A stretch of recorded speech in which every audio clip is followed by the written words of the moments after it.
একদিকে নামাজ পড়ি, আর একদিকে ওজনে কম দেয়, খাদ্যে ভেজাল দেয়, বেপরদা করি, মিথ্যা কথা বলা হয়, ওজনে কম দেয়, খাদ্যে ভেজাল দেয়, জমিনের আইল ঠালে আমানতের খেয়ানত করে, আল্লাহর হুকুম মানা হলো না, রসুলের আদেশ মানা হলো না।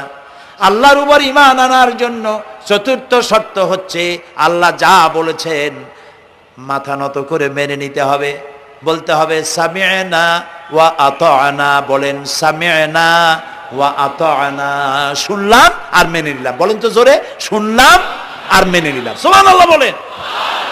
মুমিনেরা এই প্রশ্নই করবে না মদ হারাম কেন, মুমিনেরা এই প্রশ্নই করবে না জুয়া হারাম কেন, মুমিনেরা এই প্রশ্নই করবে না জেনা হারাম কেন। একটাই জবাব, মদ হারাম কেন? আল্লাহ হারাম করেছেন তাই হারাম। জেনা হারাম কেন?